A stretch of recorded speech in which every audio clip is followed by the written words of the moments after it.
Mau review buku, kelar baca buku The Psychology of Money dari Morgan Housel. Subjudulnya adalah Pelajaran Abadi Mengenai Kekayaan, Ketamaan, dan Kebahagiaan. Ini aku baca versi terjemahannya. Jadi The Psychology of Money, kalau kita tahu nih di atasnya sendiri dia udah tulis tuh international bestseller, telah diterjemahkan ke dalam 26 bahasa. Ini udah hype banget, kayaknya udah 2 tahun ini termasuk yang selalu dalam jajaran bestseller buku Psychology of Money ini.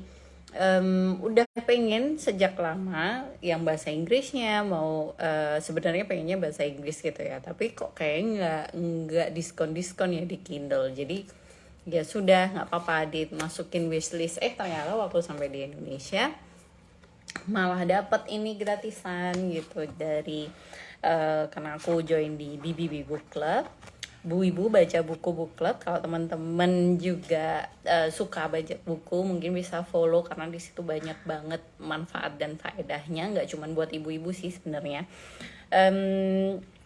Aku dapat ini bakal didiskusikan di bulan Januari, nggak cuma Psychology of Money, ada beberapa paket mystery book gitu ya, mystery book yang udah dimulai di bulan Desember kemarin, udah dikirim dan nanti kita bakal diskusi di bulan Januari. Akhirnya dapat Psychology of Money. Seperti biasa aku bakal cerita tentang overview-nya buku ini tentang apa, kemudian apa yang aku sukai dan apa yang mungkin aku mau challenge. Terus beberapa key takeaways yang aku dapatkan dari buku Psychology of Money. Untuk kali ini aku overview, tapi nggak yang aku suka sama yang aku mau challenge. Aku mau kasih key takeaways dulu, yang pendapat pribadiku aku taruh terakhir. Pertama, overview dulu The Psychology of Money. Ngomongin duit pasti ya. Tapi apa sebenarnya, apa bedanya sama buku-buku finansial yang lain? Terus apa hubungannya psikologi gitu? Ada teman yang ketika waktu bincang-bincang buku kemarin bertanya, apa ini ada hubungannya, kayak orang tuh ada tipikal-tipikalnya gitu ya. Kan bayangannya kalau orang psikologi terus ada tesnya, terus ada kategorisasinya. Enggak, ini enggak tentang mengkategorisasi kamu dalam keuangan tuh masuk yang tipe apa, itu bukan kayak gitu. Tapi ini lebih membahas tentang perihal keuangan, tapi bukan matematisnya gitu, tapi lebih kepada bias pikir. Jadi ke apa yang ada dalam pikiran manusia tentang uang itu sendiri gitu. Itu yang dimaksud psikologinya. Jadi sebenarnya orang tuh ternyata punya bias-bias tertentu terhadap uang gitu. Misalnya bagaimana manusia itu biasa lebih memilih untuk sama gitu ya, maksudnya sama kayak yang ada di sekitarnya. Misalnya kalau kita tahu bercandaan tetangga gitu, misalnya tetangga beli mobil, terus tetangganya beli mobil juga. Nah kayak gitu, kenapa orang tuh punya kecenderungan seperti itu? Atau kenapa orang memilih nggak apa-apa deh aku nggak dapet duit lebih banyak kalau ternyata setelah di total aku tuh ternyata jauh di bawah sama temen-temenku kayak gitu. Jadi bias-bias berpikir seperti itulah yang dibahas dalam Psychology of Money. Terus kenapa, mungkin sedikit ku bahas kenapa sih buku ini kok bisa sampai bestseller gitu, kenapa sampai orang tuh banyak banget dan suka banget sama ini, dan kenapa sampai di belakang tuh banyak yang bilang ini tuh orisinal sekali, nggak kayak buku-buku keuangan lainnya. Jadi karena ini mengobrolkan gitu ya tentang bias berpikir manusia, jadi ketika orang baca dia akan kayak gini, oh gitu ya, makanya ya kenapa kok aku mikir kayak gini gitu. Jadi banyak momen gitu ya, ternyata gitu toh, kenapa kok misalnya keluarga dulu begini gitu, kenapa dulu orang tuaku mengambil keputusan finansial A atau B, kenapa orang tuh cenderung kalau investasi bla bla bla. Nah kayak gitu. Jadi seperti reasoning atau apa, reasoning kenapa kita bisa sampai pada keputusan finansial itu ternyata lebih banyak bukan karena matematis untung rugi aja gitu loh, tapi faktor bias berpikirnya itu loh yang lebih besar, lebih besar. Juga dia menjelaskan tentang konteks-konteks yang biasanya berpengaruh pada seseorang sampai dia sampai ke keputusan finansial tertentu. Misalnya kenapa tentang kredit, kenapa tentang berhutang, kenapa sampai bisa apa tamak, greedy ya gitu ya, serakah kayak gitu, dan apa hubungannya sama kebahagiaan, dan bagaimana caranya agar kemudian tidak melakukan kesalahan yang sama gitu. Itu overviewnya dari buku ini. Seperti yang aku bilang, aku pengen cerita key takeaways yang aku dapatkan dulu. Yang pertama, pengelolaan duit itu bukan perkara tentang cerdas atau bodohnya seseorang secara intelijensi, tetapi jauh lebih rumit daripada itu. Jadi itu ditulis di awal banget gitu. Jadi premis buku ini adalah tentang bagaimana untuk kasih tahu orang, kasih tahu pembacanya bahwa ternyata itu nggak ada hubungannya. Kamu pinter mengelola uang tuh nggak ada hubungannya sama tingkat IQ kamu, nggak ada hubungannya sama intelijensi kamu, dan lebih banyak berpengaruh atau berhubungan dengan perilaku. Jadi behavioral gitu. Ternyata kalau duit tuh hubungannya sama behavior. Apa tuh maksudnya? Jadi orang yang pinter banget itu juga bisa banget untuk kehilangan kendali atas emosi, terus habis itu mengalami apa, bencana keuangan gitu, financial disaster.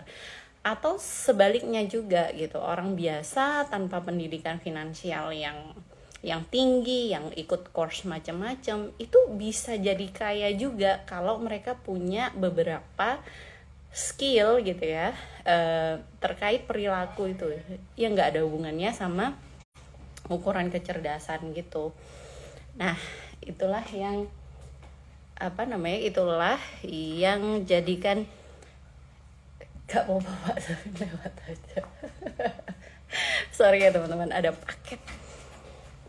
Terus habis itu ini kan udah langsung premisnya tuh langsung menohok gitu ya. Oh, jadi nggak ada hubungannya sama pinter enggaknya seseorang. Kan itu kayak, oh jadi buat apa dong aku belajar? Bukan itu poinnya. Jadi bagaimana caranya kita menitik beratkan kepada perilaku kita. Kita jadi lebih sadar, lebih awas, lebih aware gitu. Oh iya, ternyata perilakuku yang ini itu mendukung aku menjadi bisa kaya atau bisa mengelola uang dengan baik. Misalnya contohnya sabar kayak gitu.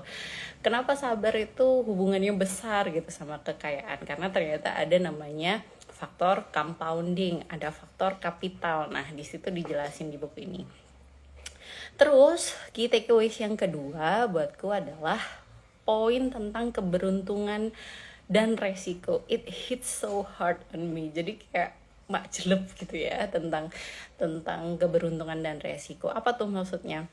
Contoh yang diberikan sama Morgan Housel itu adalah tentang Bill Gates. Bill Gates kan kita tahu kaya banget nget gitu ya sekarang. Tapi ada faktor luck di sana yang nggak bisa dipungkiri. Kenapa gitu? Karena ternyata dia jelaskan tentang bagaimana dia ketika waktu SMA itu, SMA-nya ada guru yang veteran perang gitu ya, veteran perang tapi jago di fisika, kemudian menekankan dan mencari sponsor agar high schoolnya si Bill Gates itu dapat bantuan untuk komputer gitu. Pada zamannya itu hanya sedikit sekali gitu loh yang dapat bantuan kayak gitu. Terus si Bill Gates juga punya kawan yang ternyata sama-sama jeniusnya tapi meninggal gitu ketika di SMA itu, di kelas 3 SMA. Nah, di situ kan yang namanya takdir itu ternyata besar banget gitu andilnya terhadap seseorang tuh bisa kaya banget atau enggak. Nah, ini menurutku juga kalau balik lagi ke poin religi gitu ya, yang misalnya aku yakini ternyata menyerahkan sesuatu sama yang kuasa itu penting banget gitu terhadap bagaimana kekayaan kita juga, karena ya ada faktor luck itu tadi. Kita nggak bisa bener-bener bilang kalau kamu kalau kerja rajin banget pasti kaya, ya nggak juga kalau apes gitu. Kalau apes atau ada faktor-faktor itu tadi yang tidak bisa kita ingkari, memang ada di hidup tuh kayak gitu, emang dunia ya, that's how the world works ya, nggak apa-apa. Terus poin key takeaways yang terakhir adalah bagaimana di Psychology of Money ini Morgan Housel membedakan antara kaya, menjadi kaya, dan kekayaan. Jadi rich and wealth itu ternyata kita perlu membedakan dengan baik gitu, bisa paham gitu. Orang kaya ya udah mungkin kelihatan gitu apa yang kelihatan, tapi menjadi kaya tapi wealth itu bisa jadi nggak kelihatan gitu, bisa jadi biasanya tertutupi malahan.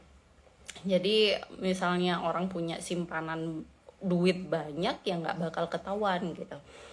Terus habis itu juga tentang pentingnya margin keamanan, betapa penting kita punya semacam apa, batas gitu, bukan batas ya, spare gitu ya, spare duit, spare apa ya, kalau dalam bahasa finansial sekarang mungkin dana darurat gitu ya, practicality-nya itu di situ adalah margin di mana kamu kemudian punya opsi untuk memilih sesuatu.